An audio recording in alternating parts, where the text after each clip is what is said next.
Magical realism. It's one of the hallmarks of literature from around the world, and no wonder it's popular. After all, it combines fantastical and magical elements of stories based on real-world scenarios and places, so that common readers can read the works and go, hey, I've got a farmhouse in a small village along the ocean too. This is so relatable. Or leaving work in the big city at 6 p.m. and arriving at your home in the suburbs in 30 minutes during rush hour? That's certainly magical.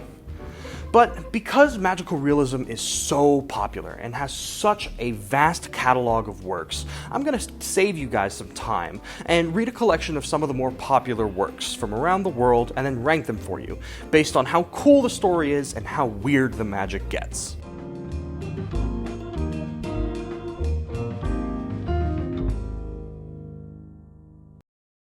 So, let's get started.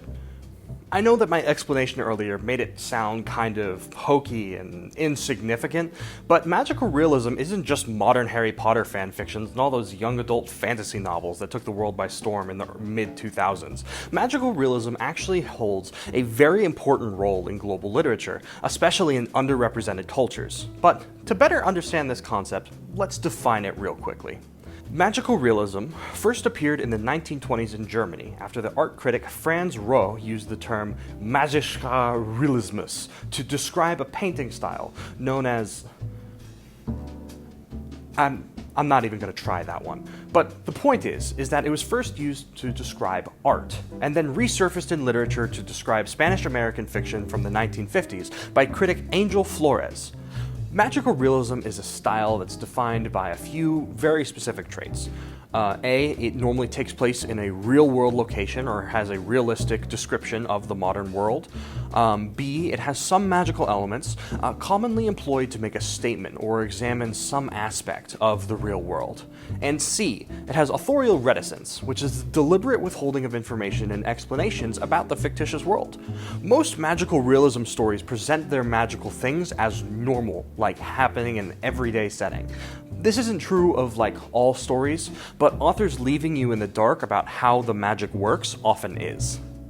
When people read magical realism, they're reading it for how good of the story that they can get, or how weird the magic is. Who needs the social or political commentaries that they provide? Because we read to escape the world's problems, not to be reminded of them. Because the world is so many problems. Which leads me to our scale. Here is our wonderful chart. It's not super complicated, and we only have two axes, which are on a 1 to 10 scale, with 10 being the highest score. On the y-axis, we have our quality rating. How good is the story? How cool is its magic? Is it adding to the literary miasma, or is it just muddling up the pool? And on our x-axis, we have our weird factor. I won't lie, not all magic is cool, and some of it can just be weird. Am I going to be grossed out by the weird magic in the story? Is it going to make me question reality? Most of our works will probably be towards the center, not being particularly outstanding in either category. This doesn't mean that they are bad, it's just, average.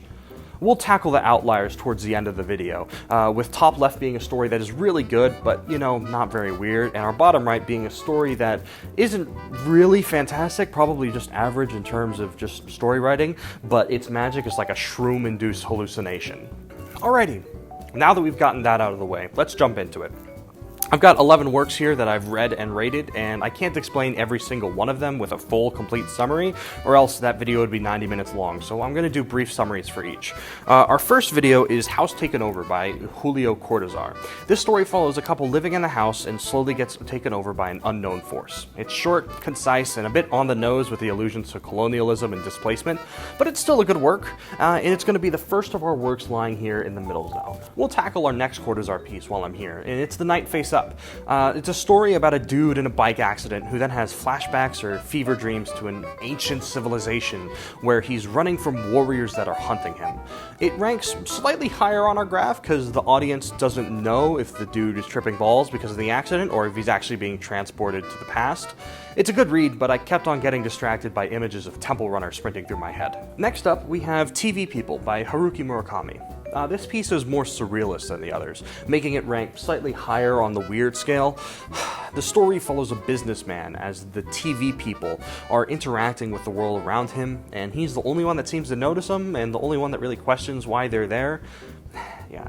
Oh, did I mention that the TV people are super tiny and install TVs in people's houses and offices without warning? It's like the movie's Downsizing, except the tiny people are tech ninjas that will give you a new TV, and no one acknowledges them. Frankly, if you aren't made uncomfortable by a geek squad made up of entirely Smurfs, you're a braver person than I am. Next we have Chocolat by Joanne Harris. This is actually a longer form novel, which makes it slightly different from the other pieces. The story follows a witch as she moves to a small village in France, and then she opens up a chocolate shop directly across from the church during Lent. It's like a high school drama on steroids that hooks you in with the drama and then keeps you engaged with the ideological wrestling match that ensues as the matriarchal powers and the patriarchal powers clash, all the while the chapters leave you craving chocolate and other sweets. It's a good story that has some traditionally witchy magic and keeps it kinda low on the weird scale, but makes it up for it with the chocolate. And who doesn't love a little chocolate? This guy loves chocolate. Side note, some of these stories have film adaptations, and we aren't talking about those. We're talking about the actual short stories or novels, because if you, after watching this video, went like, oh man, Chocolat seems great, I want to watch more of that, and then you go to Netflix or IMDb and you search up Chocolat, and you find the film adaptation that's made, you would watch this film and then go, what kind of bullshit is this? This ain't the drama I was expecting, it's a rom-com, the actual worst type of adaptation. But frankly, what should we have expected from the director that directed all of the ABBA music videos?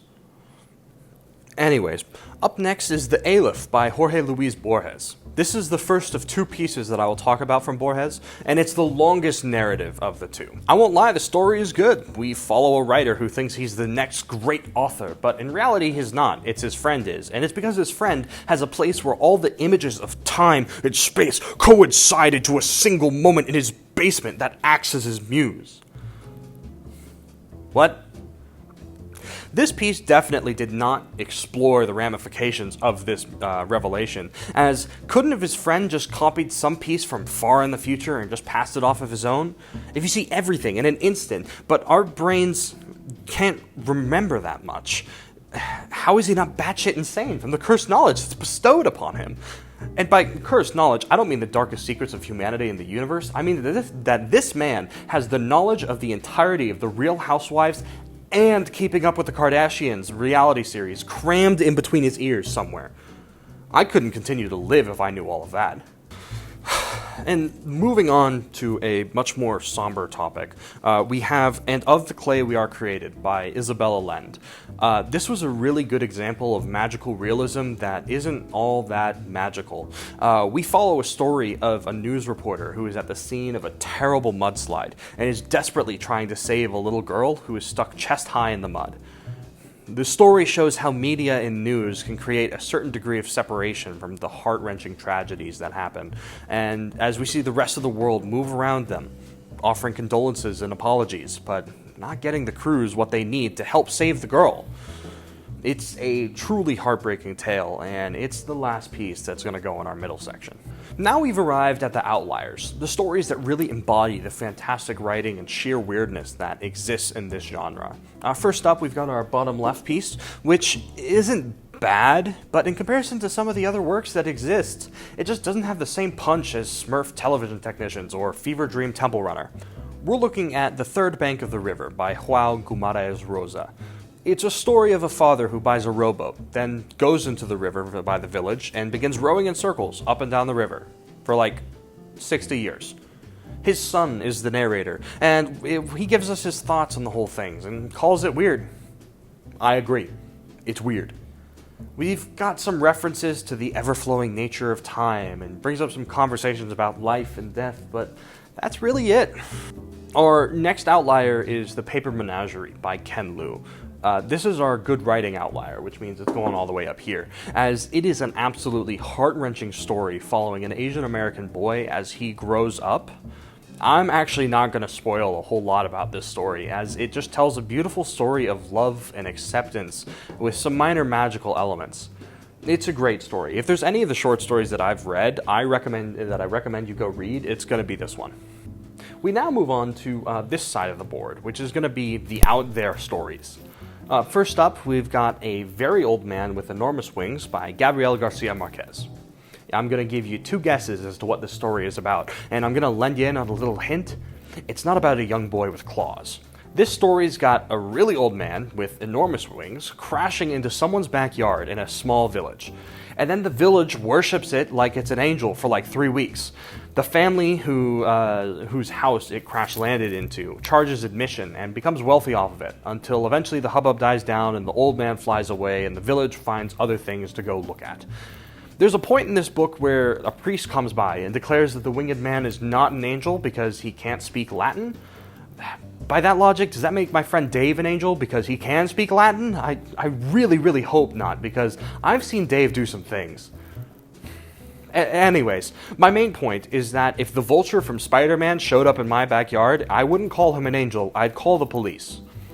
Now, we are down to our last story that is going to be in our weird section, and it takes the cake for the absolute weirdest magic and story out of all of our selections here. It's Like Water for Chocolate by Laura Esquivel. For those of you who haven't seen the movie adaptation, it's one of the few examples where the movie was very true to the novel, and the novel was weirder. Part of me doesn't even really know where to begin. A girl is raised in a traditional Mexican family where she is forced to take care of her mother until she dies, as it is her duty as the youngest. And that's not even the weirdest part. She makes roasted quail that's an aphrodisiac, and makes her sister so hot that it sets the outhouse on fire, where then a general from a nearby army sees the outhouse on fire and the naked sister, and then picks her up and has sex on the horse as they ride off into the sunset. Our main character nurses a pigeon for a while. Speaking of nursing, she breastfeeds her nephew, but she definitely shouldn't have been able to produce milk. She got pregnant, but then wasn't? Her final act of the book is having sex with the love of her life, who then just dies. And because of this, her final act of the book is then going to be eating a bunch of candles and having a flaming orgasm. A flaming orgasm that burns down the ranch that she was raised in. This book is a trip. That's all I have to say. And finally, we have our last piece. It's, those of you clever viewers might have already known what it is. It's The Book of Sand by Jorge Luis Borges. This is just a cool story, in my opinion. It's got weird magic, it's got a good plot. This dude buys a book off a Bible salesman that has infinite pages. He then spends almost the rest of his life trying to understand the book before he finally realizes that his obsession from the book has pulled him away from his friends and family. So he goes to a library and hides the books on one of its many shelves, never to be touched again. It's just a cool concept that has thoroughly explored consequences, that says some insightful things about, human nature and our almost obsession with understanding things that perhaps maybe you just don't have to understand. Either you don't have the information to make that assumption, or sometimes it's just not the right time. And it's going up here. And voila, that's it. That's all the stories. You may think that these stories rank a little bit differently, and that's all right. That's all up to your interpretation. It's the wrong interpretation, but it's yours nonetheless. And this is by no means a collective list of all of the pieces that exist out there. This genre can be used in multiple different ways to tell multiple different stories. And I think that these are just a fairly representative list of the genre and some of the different ways that authors can explore magical realism. Sometimes it's not all that much, and other times it's explosive orgasms and technologically inclined Smurfs.